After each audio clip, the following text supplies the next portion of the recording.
Good morning, everybody. Good morning, welcome. My name is Tamara Bakewell, and I'm the moderator and one of the presenters today, so I'll be introducing myself in just a minute. I wanted to remind you of a couple of things. This is the Creating Meaningful Settings to Strengthen Family Involvement at session F1. So if you're in the wrong place, we won't be offended if you stand up and go. This session is accredited for continuing ed, and the CE information sheet is at the registration desk or on the website and also in your app. And just as usual, we ask that you turn your cell phones off or down so that it doesn't disrupt the video recording that is going to be happening. And that's another reminder so that when we get to the part for questions, we're actually going to run to you with the microphone so that your questions get recorded. So just bear that in mind. And there's some seats up front if anyone needs any of those. These two tables right up front.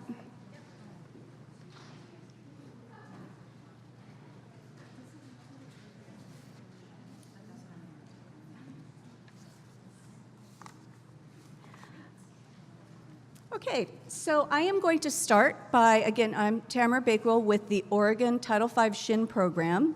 We call it OCEAN, the Oregon Center for Children and Youth with Special Health Needs. Figure that one out, right?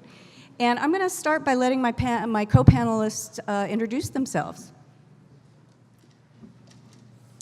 Good morning, everyone. I'm told my voice is a little soft. Can you hear me back there? Okay, awesome. Do I need to be louder? Okay, I will try. Remind me, okay?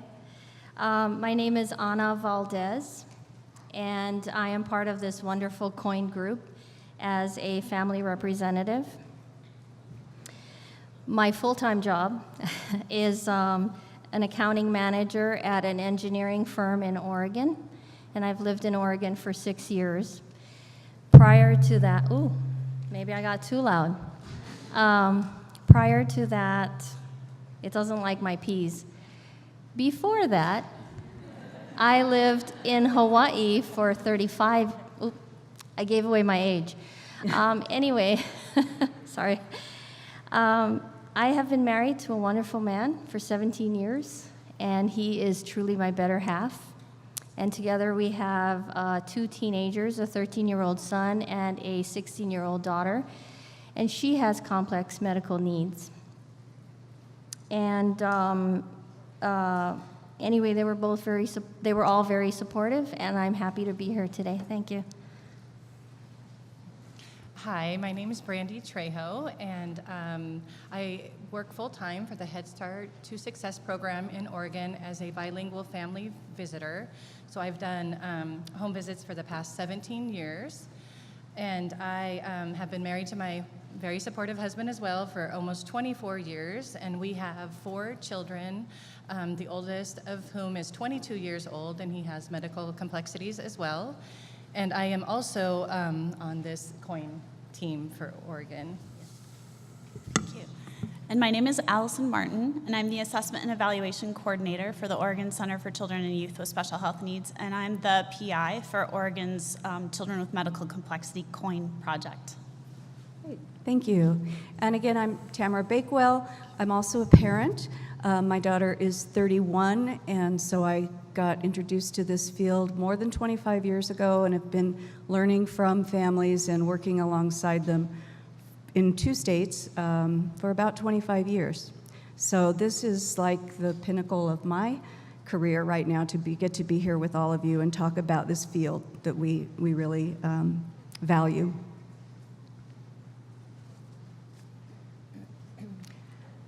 So today what we're going to do is pretty quick. I'm going to introduce you to our approach and our framework in Oregon to involving families in our work. Then Allison is going to talk about how she applied this work to a particular project that many of you are familiar with, and that's the COIN projects. And then the best part of today is going to be when our family reps are going to tell you about their experiences and what this is like on the ground, carrying so much of the work in a really important project. Okay, and then we're going to save time for questions and comments from you all. But first we're going to do a little quick activity. So on your tables is a goldenrod half sheet, and there should be enough for everybody to have one, and if not, just look over with your neighbor. And we want you to take just a minute to read the situation, pretend that you are either someone like me who works with families or a family member yourself. Take a look at it and jot a mental note in your mind about what might be missing or how could this be improved. And then I'm going to come around and get your responses.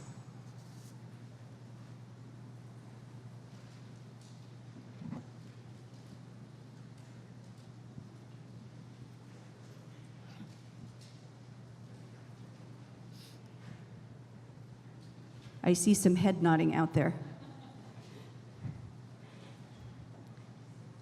Does anybody have anything they want to share about this recruitment effort that comes to mind when they read it? I will tell you that this was not, I did make this up, but it's totally based on one that came through our office about a month ago.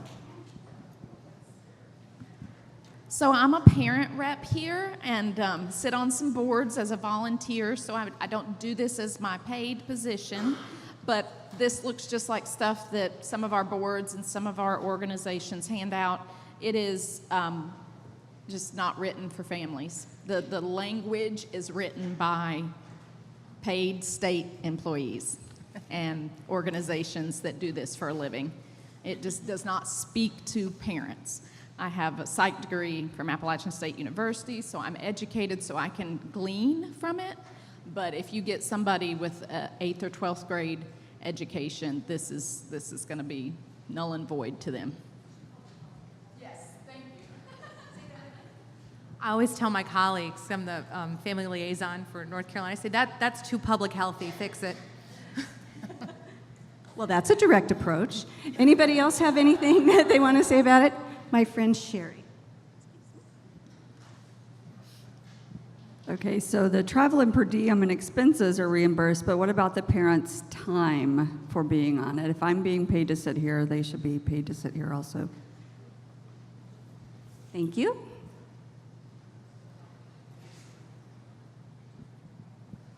And also the meetings being in the mornings, it's taking not into account that a lot of parents work, that they'd have to take time off to attend. There's nothing in here about what the topic is. They want parents, but for what? What do they want parents to do? What do they want them to bring? And if chosen to attend, it sounds like I might actually have to apply if I want to participate in this, and what does that mean? Okay. All right. Well, it really doesn't talk about the time commitment. I mean, it's like strategic, but it's so vague. I would be like, no. It doesn't really say exactly what they want from the parents, in my opinion, and it also doesn't really say, like, this is what we need from you, but what are you going to get out of it? Very good. Okay, one more. So the other thing I would say about this is it talks about the public health initiatives and the things that the governor wants to do through his strategic plan, and the intention doesn't appear to be to bring people together to find out what the needs are or the things that are their concerns. It feels a lot like a checkbox as opposed to true engagement. Look at all the faces smiling right here, yeah. Thank you. Those are really good comments. So I'm just going to take the devil's advocate side. I'm going to say I love it when one of these comes across my desk. I don't know about those of you that work. I love seeing this because it means, yes, we get another opportunity to get some on-the-ground voices, but this needs a little finessing, yeah? Would you agree this needs a little finessing? So selfishly, to make my job easier, I thought we need to come up with a way to translate these recruitments, because we want to do everything we can to keep those recruitments coming, right? But we need to make it so that it's a little more family-friendly, I heard that word, and a little more understandable, because all of us deserve to have clear clear understanding of what we're undertaking if we're going to be giving our time, right? So our goal in building this tool that I'm going to show you in a minute is to make the experiences more positive and meaningful. And it starts with something that this young woman at this table said, which was, it doesn't say why. What's the value to having this person? And I heard someone else say checkbox.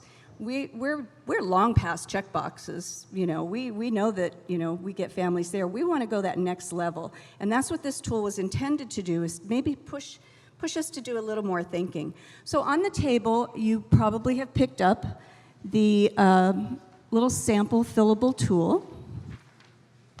And I realize there's a mistake on it right away, and that is it doesn't say which is page 1 and which is page 2. But page 1 is the one with more white space on it. And as soon as I get back to the office, I'm going to fix that.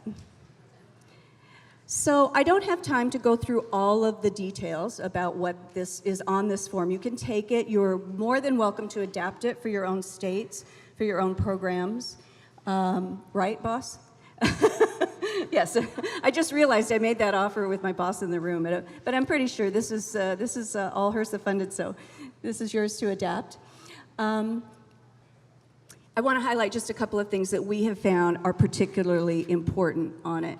I would say that the section where we ask families to, or we ask the groups to identify really, in their own words, why do we want this? And I always talk with people and say, don't fill it out by yourself. Talk with your co-leader. Talk with somebody else on the team, so that it's not just a perfunctory filling out this box. Really talk about it and say, okay, wait a minute, why are we here? And what is it about the family voice that we're going to be listening for specifically? So if nothing else, this tool helps administrators and boards and committees slow down a little bit and be a little more intentional about what we're asking families to do. Another section on the back side that I have found super helpful, having been the parent to go to a board or a committee, in this case it was a quality improvement activity, and I was told when to come. I was so honored to get to be there, but when I walked in, nobody introduced me. Nobody said hello. The person who had sent me the emails didn't, she was busy. And we don't want to introduce those kinds of situations like that, right? So I really always ask any group to identify who's your touch point. Who's going to be my touch point when I walk in there? And then even more so, what if that person is sick and can't be there that day? Who's the next person? Now, families are pretty adaptable, and we don't need hand-holding forever and ever, but during the first times, it's really important to formalize who's your touch point, and this form helps you really think about that. Last of all, I'll call your attention to the little chart or the table at the bottom. These are some of the nitty-gritty details. Your program may want to change those. These are ones we found helpful, but I like that real last column there that says we can provide this equipment, support, or training. And that's what the rest of this session is going to be about, is thinking about what kind of support families are going to need when they get started in this work, so that you end up just loving working together. Okay, so I'm going to turn it over to Allison now.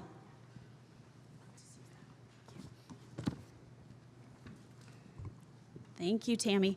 So I'm going to talk about how Tammy influenced the development of our family involvement strategy with our participation in the Children with Medical Complexity COIN. And I always have to look to be able to say what COIN stands for, and it's Collaborative Improvement and Innovation Network.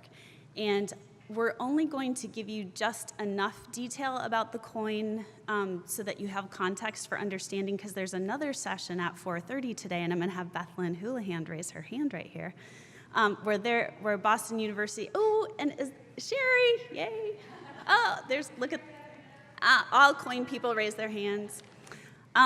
There's a session at 4:30, and we're going to talk about but the Catalyst Center and colleagues are going to talk about the overall project. The Maternal and Child Health Bureau often uses COINs to test innovative strategies to address issues that are facing maternal and child health populations. And could you raise your hand if you know your state is involved in a COIN? lots of people. So it's very popular. This one in particular is focused on children with medical complexity. And when we were asked by the Catalyst Center to join their proposal, when we were inviting partners, we very intentionally asked them, we had the opportunity to work on about 6 focus areas, and we intentionally asked people to work on a healthcare transition project so that would align with one of our state's Title V block grant priorities for children and youth with special healthcare needs. And so one of the things that I kind of really am grateful to Tammy for, and what I really appreciate about this framework that she's putting together, is that it very intentionally helps me identify not only the tangible or infrastructure types of supports that families need in engaging in a project like this, but also kind of the relational or intangible pieces of support. And so that's what we're going to talk about today. So what you're seeing on the slide is our current organizational structure. And our advisory team, oops, now you're seeing the next slide. Okay, so the structure at the top is our advisory team in gold. And so when Tammy and I had been initially talking, I had thought, oh, well, we need family representation besides Tammy to participate on our advisory team. They will be equal members as everyone else is at the table. And what they'll be doing is they'll be participating in meetings, and in between those meetings, they'll have some reading and thinking to do like everyone else. And as our advisory team got to work and we were given quality improvement tools to use and fishbone diagrams and had to think about problem statements, we quickly realized that we needed to kind of gather some information in an environmental scan kind of process. And I think about environmental scan as a needs assessment light. And so we used several sources of information for our environmental scan, but a primary one that we decided was important to do was to conduct some firsthand interviews with families of young adults with medical complexity who had recently gone through transition to learn about what their experience was like. And so when we were talking about this, Tammy, I have always valued Tammy as a colleague, but through this project, she and I have gotten to work more closely together than we have, and she, in her very lovely way, just kind of leans to me and asks me these questions that are like pure gold, and this is one of them. She leaned over and she's like, can the family representatives do the interviews? And as someone who values participatory research, I was like, yes, they can do that. And I would have never thought to ask them. And Tammy, another thing that she is wonderful about is reminding me not to do the thinking for anyone, such as family members. And I wouldn't have thought to ask them because when we sat down and interviewed them to talk about the project and they interviewed us, I had never said like, hey, we might have you undertake participation in this data collection effort. And so we talked with Anna and Brandy, and they were very excited to participate, so that was great. And so,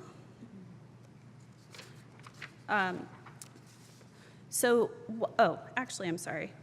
So what that led to, on our organizational chart, the two pieces of the structure that are in green and orange on the right-hand side of the screen, those are temporary work groups that we established for our environmental scan.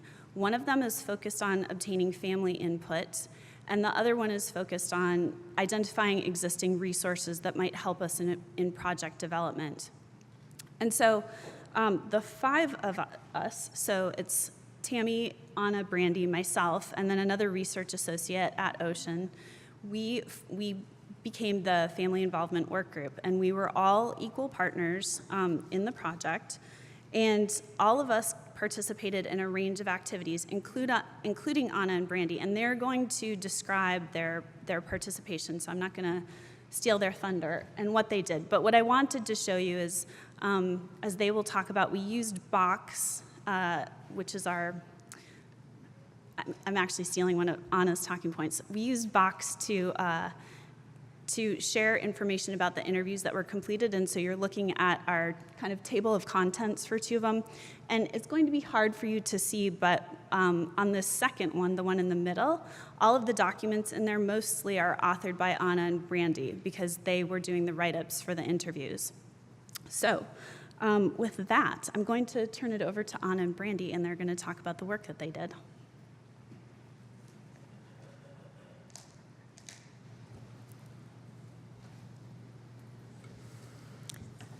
So first of all, the COIN team worked collaboratively to design some interview questions that we thought would capture the data that we needed. And the team really looked to Brandy and myself as parents of medically complex kids to provide insight into these questions that could be used more effectively and with the right kind of wording. And so we were able to provide the extra attention from that parent perspective. And then when we were getting ready to start doing the interviews, before that, it was really important for Anna and I to know like the length or the time of the interviews, and we figured it would probably take about anywhere between 30 minutes and 2 hours, depending on the family and what issues they were dealing with. And because Anna and I do work full-time, we knew that we would have to schedule the interviews with the families before work or after work or on a weekend, because we wanted to be respectful of their time as well, and we didn't want to hurry or rush through an interview, and make sure that we had adequate time. And we also, before we conducted interviews, Allison interviewed me as a practice interview because my son had just gone through transition to adult care. So that was really valuable for us to have that kind of a practice run through before we started interviewing. And then we also needed to have in place kind of like an emergency procedure, because Anna and I don't do interviews, hadn't done interviews like this. So if someone was crying or overly emotional or angry, we needed to know what to do in that situation. And Allison also offered us to be able to call her in case something like that did happen. And I did have to pull her out of a dinner with her friends one night because of an overly emotional interview that we had, and she helped me through that, which was great. And we also needed to remember at the end of the interviews to offer any referral to family that the families might need, and let them know they could be followed up with if they had a resource that obviously Anna and I couldn't help them with. And then the very last thing, when we were first reaching out to contact families, we needed to make phone calls, and people don't always answer their phones. And we might have to leave a voicemail, so then through several emails, we got a script that would protect confidentiality if we did need to leave a voicemail for a family. Before we could actually start any interviews, we had to do IRB training, and I'm assuming some of you in here might know what IRB training is like. And I remember Allison apologizing profusely that we had to do this. And I mean, it literally took hours. It was a lot of modules and 2 sets of different modules that required testing at the end of each one, and lots of reading. I was not anticipating that at all, but I think I can speak for Brandy as well when I say that the information was really invaluable coming in new to this kind of setting where we're not familiar with these things. So that proved to be extremely helpful. And in addition to that, I was asked to draft an Excel spreadsheet. And I work with Excel every day being an accountant. So that worked out well. And in this spreadsheet, the idea was to capture information. And we wanted a place where we could go to that had the parent names, the different interviewees, whether or not they met the criteria, when the interview was scheduled for, has it been completed, and of course, where they belong to in Oregon, where do they live? Because our hope was to capture a wide, varied spectrum of parents, not just Portland Metro.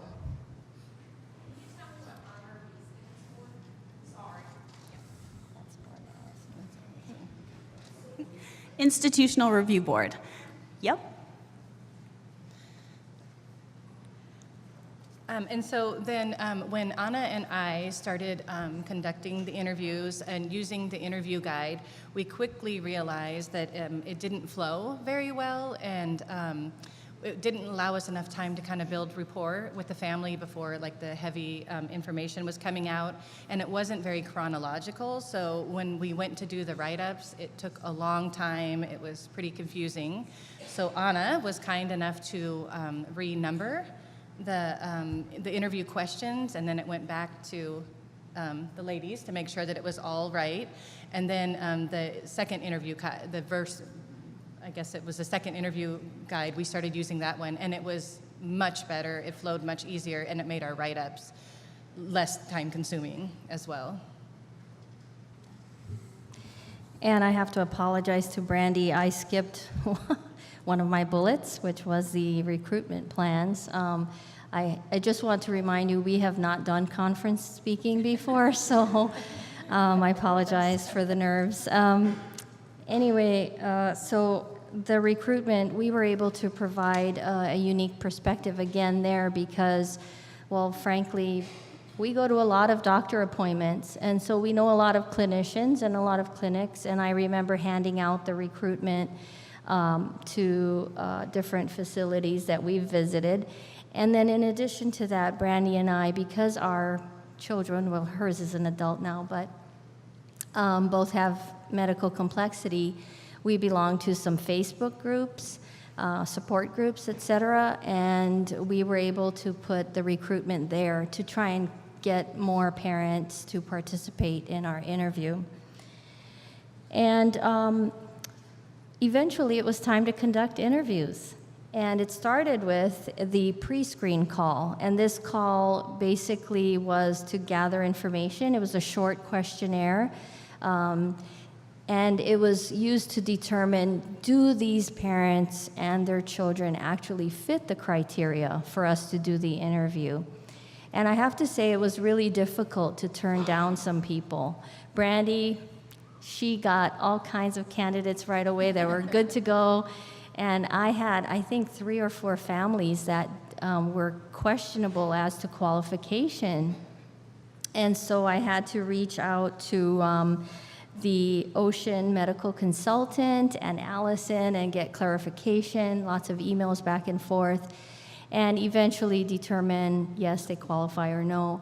And, you know, I think because Brandy and I have the background that we have, it was a lot more family-centered as far as the rejection of telling the parent, I'm sorry, you don't really qualify for this interview, but we love that you are willing to and want to help. After that, we set a date for the interview, and that sounds easy, but when you work full-time and you're a caregiver and you're a wife and mom, you know, it becomes pretty difficult to do. I did a lot of my interviews on the weekends. I found that was the best time to really get centered and give that much time to someone. And I did a couple of them while I worked from home. I took a lunch break and did my interview then. And for me, I found that I type faster than I write, so typing answers was a lot faster and better.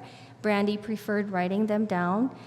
After that, we looked at our notes and actually completed the write-ups. And I do have to say that the write-ups are very lengthy. Because, I mean, if we think about it, these parents never had these questions ahead of time. So we were just throwing out these questions, and they were giving us answers that were a little bit all over the place, and we had to then look at it, bring it all together into this tidy form. And that took a lot of hours, but it was well worth it because that helped us determine that there were maybe some things we need clarification on. So we would have to call the parent back and get some of that clarification. And I do want to say that Allison was present in our first phone call, both Brandy and mine. And that was extremely helpful because it was the first one, and because Allison was able to, kind of help out where needed and troubleshoot. For me, I got lost in the forest and the weeds because I'm detail-oriented, and I remember Allison so tactfully just kind of moving the conversation back up to the forest. And that was really, really helpful for me, Allison. And as an interviewer, being a parent of children like these parents had, experiencing a lot of similar things, and some of them had worse experiences than us. But having that perspective, I think, really helped Brandy and myself be able to pick up on nuances and very specific parent emotion, and be able to probe gently and ask the right questions. These were, for some parents, really emotional topics. And I think, looking back, we were the right people to do this. And ultimately, to change the order of the questions. Initially, the first question was so loaded, and both Brandy and myself thought, wow, this is hitting parents very hard. And so why not start with something really simple and work toward that? And that worked out so much better. And then ultimately, we uploaded the interviews like Allison showed in the slide. So after we got the interviews completed, then it was time to code and analyze the data, which was totally foreign to Anna and I. When they said code interviews, I'm like, I don't even know what that means. So we were lucky enough to have a lesson from Allison. She taught us how to cut and sort the into themes, the interviews into themes, and we actually met at Allison's house, and as part of the lesson plan, we got chocolate. So it was totally worth going and learning about how to code, for sure. And so after we learned how to code, we got broke into 2 different teams. Each team had half of the interviews, and then we had our homework to go home, code the interviews, and then after that, we had a meeting at Tammy's house to refine the coding schemes and to figure out how they would fit into the fishbone diagram. And there we were also very lucky because Tammy provided us with breakfast. So we were thinking we should always have the meetings at these ladies' houses and be fed. And so now Anna and I would just like to share with you some of our reflections on the process.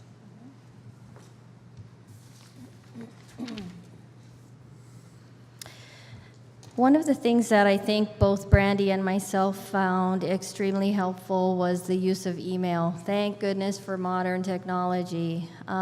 We were able to use email to quickly ask questions, get clarification, to schedule interviews.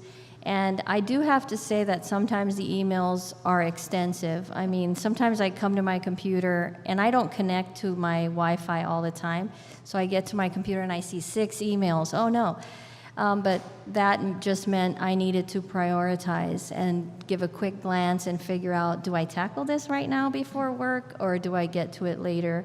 And I found that creating a folder, because this was my personal email account, creating a folder that was specific to COIN helped me put all those emails there and be able to get to them later, and that was helpful. And I think Brandy found that having multiple folders was helpful to her.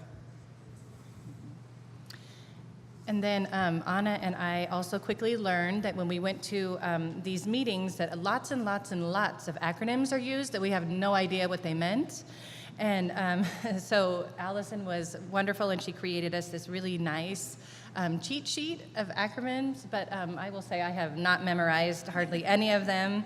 And Tammy's really wonderful to speak up and say, you used an acronym, and then Allison will explain to us what it means. And I think not only just saying what the acronym is, but then actually telling us what that organization might do, because we also might not know that either. So that was really helpful to us, because then it does still make us feel like we are part of the team and we understand what's going on. We could be part of the conversation.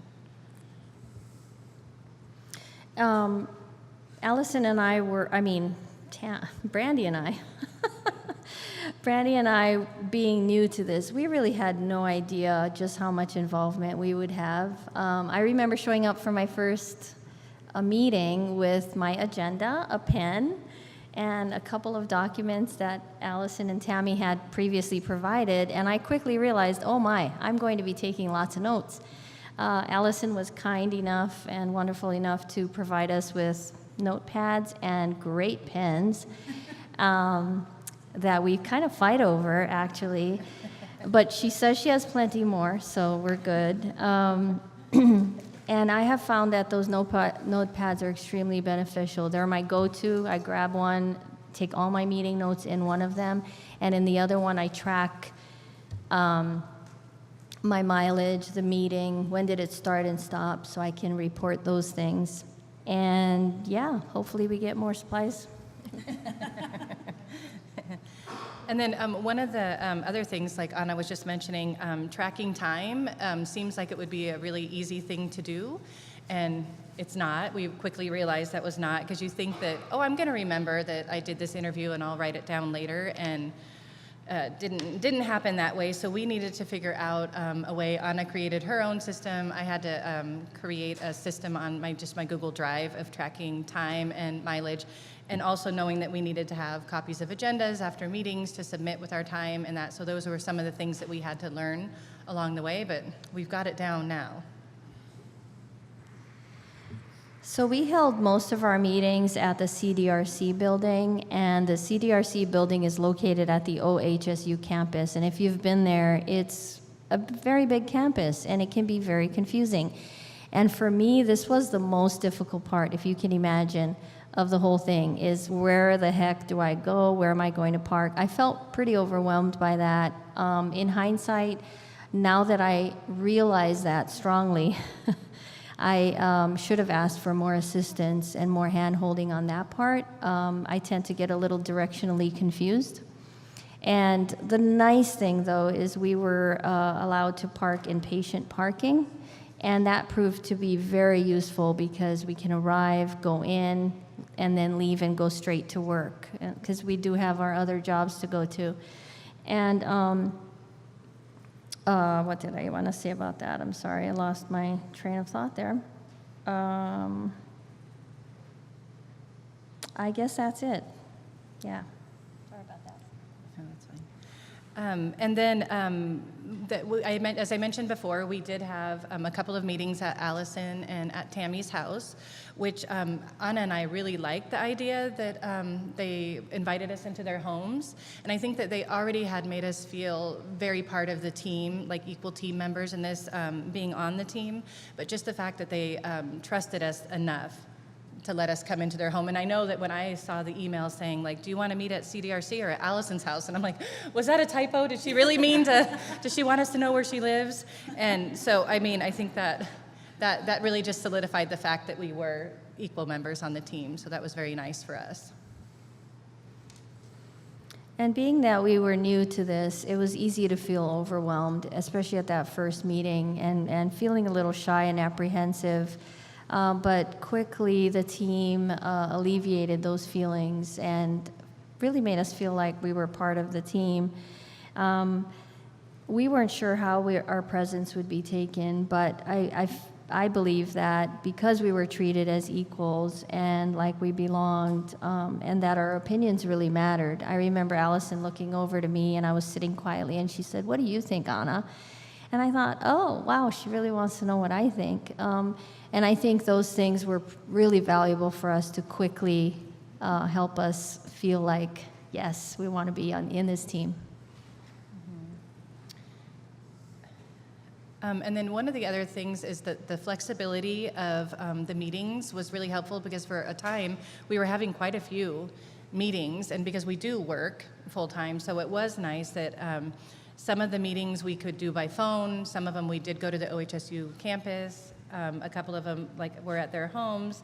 We were able to do a meeting on a weekend, so we didn't have to miss time from work, and they were all jointly scheduled through of those massive emails that we get until we could hone down a time that would work for everybody. So that really helped us be able to participate as much as we were able to participate because of the flexibility of the meetings. And we utilize OHSU Box, which is the cloud-based storage, and of course is HIPAA compliant. And unfortunately, it did not come with a tutorial. And I have to say, Box is not very user-friendly. Fortunately, I've worked with a lot of different softwares. Even though they're accounting softwares, just being exposed to lots of new software helps you kind of troubleshoot your way around quickly. I think Brandy has talked a number of times about how frustrating Box has been for her. But Allison has always been open-minded and offered suggestions and help and offered Brandy a tutorial. And so then traveling, I think, is, sorry. So traveling is a big commitment, I think, for anybody that has children. But for Anna and I, having our children with medical complexities, I think just can be like a little bit stressful and overwhelming, and just all of the supports that you have to get in place. So I know that when the ladies brought up being able to come here and speak, I was like, oh, it sounds so cool, and no way could I possibly do that. My son requires 24-hour-a-day care, and when this was offered, or when we were discussing this, he has a rare form of epilepsy, and he has a baseline of about 4 seizures a day, and he was kind of in a bit of a bad spot. So I was like, there's no way I can leave my baby, my 22-year-old baby, no way I can do that. But I do have an incredibly supportive husband, and my parents only live a mile away, so everybody was able to step in so that I can come. I was able to come here, which is wonderful. And I think that I also just wanted to say that I feel very humbled in the fact that these ladies believed in us and trusted in us enough to be able to come here and do this, as we are not experts in our children, I guess we are, but not experts. So I'm just very thankful that that Anna and I are able to be here today.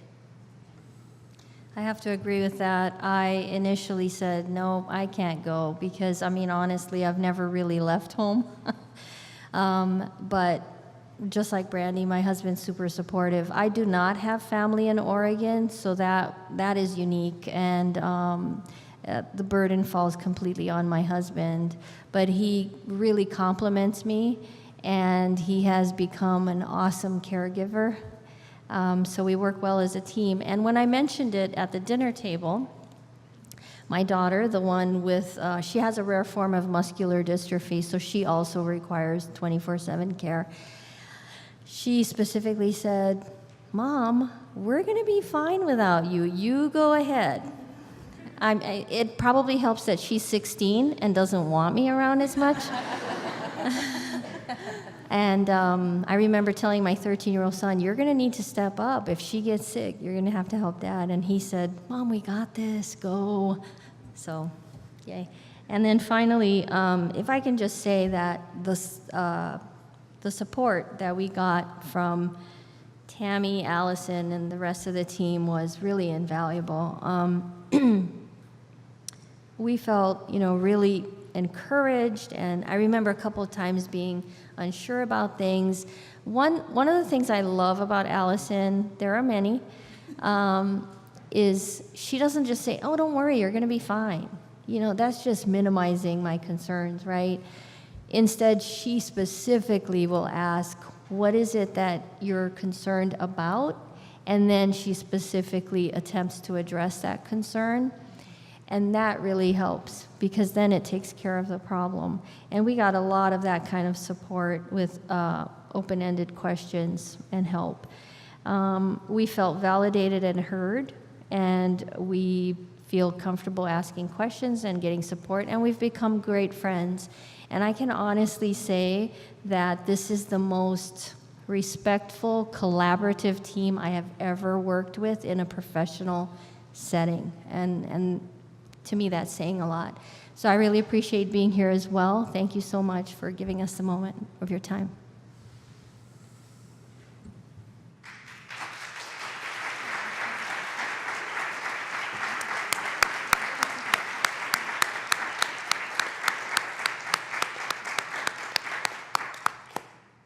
I'm actually going to jump order a little bit, just because I feel like it's appropriate. I think that working with Anna and Brandy and Tammy has been such a treat, and I think that you can just listen to them and hear how dedicated they are. And, you know, I think one of the benefits of having them participate to the project is not simply having family representation, but that they've been such dedicated representatives. It's been amazing. And when I was kind of thinking through what I wanted to say about the benefits of their participation to the project, one of the things that occurred to me was that I have a additional sense of accountability. So I have, you know, I experience accountability to our federal partners, both at Catalyst Center and their partners and at AMCHP. But I also have two really dedicated people who are sitting at the table, who are taking time away from their families, ultimately, to work on this. And when Tammy and I sat down and interviewed them, we said we were going to try to make things easier for families like theirs when they were going through transition. And so I feel this sense of, like, I cannot disappoint Anna and Brandy. When we finish this, we have to feel like we made some bit of change here. Another benefit to the project that I think comes very clearly from what they said is that the quality of the data that we were able to obtain was better because, as Anna and Brandy explained, they could feel when the questions weren't ordered right and we needed to reorder them. I'm not a parent, and they could follow up and ask, let alone a parent of a child with medical complexity, and they could follow up during the interview and ask probing questions that got at issues that I would not have been able to get at. So that's been amazing. And selfishly, it's so gratifying to know that the work that we're doing to set up an environment in which they can experience some power and influence in decision making, that they are in fact experiencing that. That's been one of the three best things about my job in the last year. So what we wanted to show was just quickly how we had used some of their interview data. And our fishbone diagram was too complicated to put up here, but if you're interested in it, we can send it to you. So what you're seeing here is our workflow diagram that we needed to prepare, and we did this at an in-person meeting. And our kudos to Catalyst Center and Population Health and the other partners. They made sure that family representatives could participate. So Tammy and I were in person in Chicago, and on this day, Anna was calling into the meeting, and No. For this part, what Bethlyn was just saying was we did have some technical difficulties, but at this time, things were working, and it's the modern age of cell phones. And what you're seeing here actually is a screenshot from my cell phone. Tammy and I, as we're working, and we were using one of the interviews that Anna conducted as a foundation for a workflow on the experience that a parent has trying to find a single adult provider for their kiddo. And so as we're working through, we're like texting Anna and taking photos and sending her pictures. And then when we got back, we prepared this final version with, fancy graphics and stuff. And we've been using that to help communicate about the challenges. So I actually am gonna ask for questions. Yes. There's families in the audience, and we committed to leaving time for questions and discussion. So we're gonna jump over and open up now. Tammy's gonna come around with a microphone, and sorry, I looked at my watch and I was suddenly like, oh, we need to leave time for discussion. So, Comments or questions? Or shared experiences? Does this sound like something that you're doing in your states? Yes. So this is to the two parents. I loved what you said about feeling like you were a part of the group. And I wondered if I know you've touched on some of those items. I wonder if you could elaborate a little bit more on what were some of the things that the team did that helped you to feel like that true integrated, equal member at that conversation table. Well, I feel like for me, the fact that the members of the team would ask us our perspective directly, like how did that work for you, or what do you feel like, like they really wanted to know. But I think in the very, very beginning when they interviewed us and then we were going to go to that very first meeting, it was extremely overwhelming because everybody's really important, fancy people, as I call them. And so we had the agenda in front of us and it said family representative. So I knew that that's who I was, and everybody else was some, big fancy name. And we were going around the table and I was sitting like here and Anna was there and I'm like, oh no, I'm going to have to say who I am first. And I don't know what to say. And it was very quiet. This is, they introduced themselves, and then it came to me, and I said, oh, I'm Brandy, and I'm a mom, I'm the parent, family representative. And they all were like, oh, we're so happy to have you here. And the same thing for Anna. So I think at that very first initial meeting, I was like, oh, it's not just like we have to have a parent here, like part of the requirement. They seemed like they really did want us. And then from then on, we've always been asked about our opinions and what we think and our experiences. If I can just add to that, I think one of the things that really helped me is Allison was extremely cognizant of going by first names only at meetings. So I never called her Dr. Martin. And I mean, I was raised to do that, so that was a little tough, but it really helped me see that she values our partnership. And oftentimes we were asked specifically what we thought. We were able to give feedback on very specific things like the interview guide and the interview questions and the recruitment blurb. And it was really never, well, we don't want to hear what you think, or bypassing us. We were always included in making decisions. And I will mention when I felt that the tables had really turned, when we had turned a corner with this, is when it wasn't Allison or I, but it was another member of our broader community that called Brandy out and said, well, Brandy, what would you think about that? I don't know if you remember that, but for me, that was a shining point in my career. Another question? I saw a hand.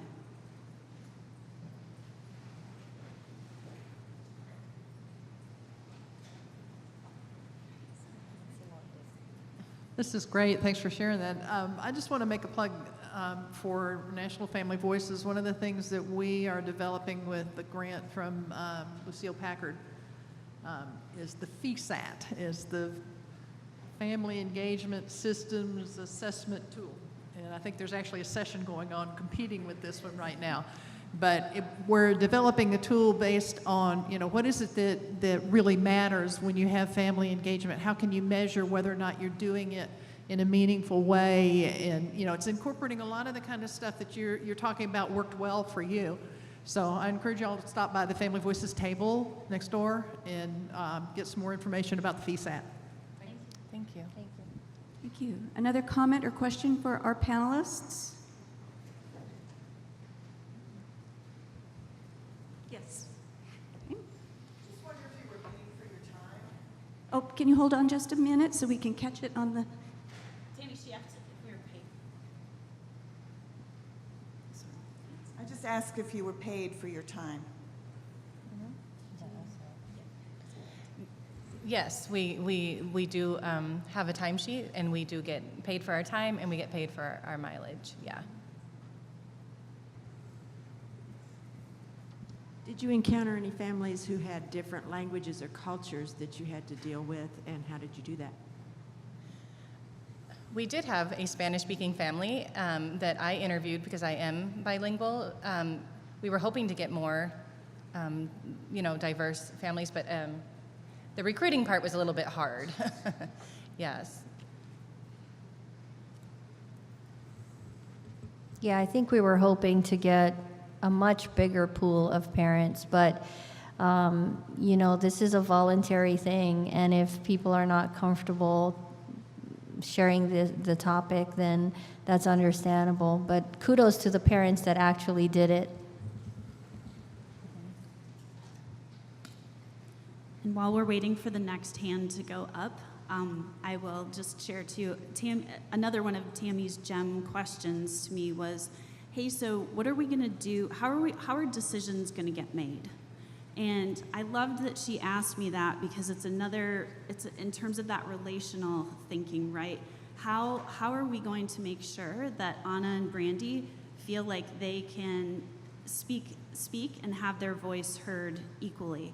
And so Tammy and I talked, and I shared with her a couple of consensus-making decision-making processes that I know of. And over the course of 3 advisory team meetings, introduced that, we're going to be talking about decision-making, that had come up as a concern. Here's some options. Okay, let's vote, and then this is going to be our process. And I think that that's really, really important as well.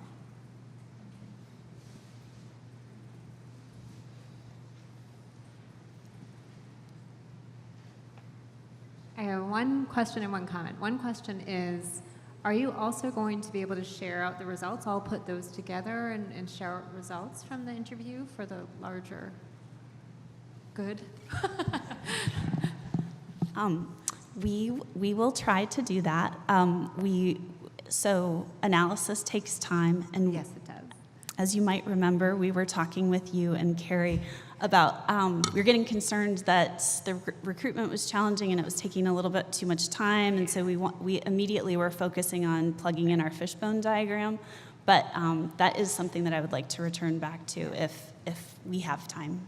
The second thing that occurs to me in that regard is just maybe even, I don't know, we can talk about that part later. The second thing that I wanted to mention that's more of a comment is I feel like conferences haven't quite caught up with technology and being able to allow people to be able to not have to be here to present, which seems like a real barrier in particularly the kind of work that we're engaging in and for families. And I think that that's just a comment of something that for anyone that may, for whatever reason, have challenges in being able to be here, it takes a lot and many levels to be able to be present in a room all together. So that's just a comment.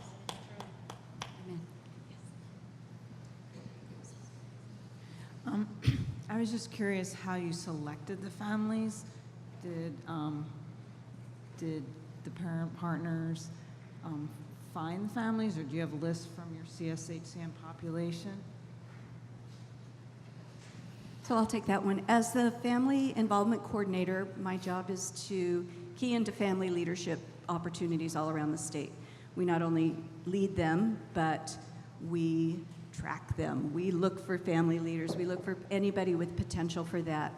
And both Anna and Brandy are this year, Brandy has 2 years of being a Lynn family mentor for me. I'm the Lynn family faculty.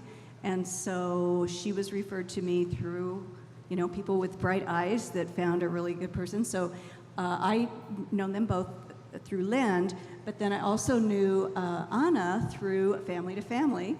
And when she was in Hawaii, my counterpart in Hawaii contacted me and said, we're having somebody moving to Oregon, you got to get to meet her. And so over the years, we've developed this relationship. And when we knew that this was a project for CMC, Children with Medical Complexity, I purposefully wanted to have somebody whose child had gone through it and one who was coming up to it. So I feel a little bit like a matchmaker in that way. So for this one, we did not have an interview process, but often we do have an interview process, not necessarily to screen people out, but to actually make sure that they understand what the project is so that it's a good fit. I think we are close to time.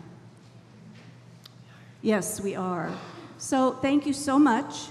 And stop by Family Voices, stop and talk with our friends, and we really appreciate you coming here in our story today.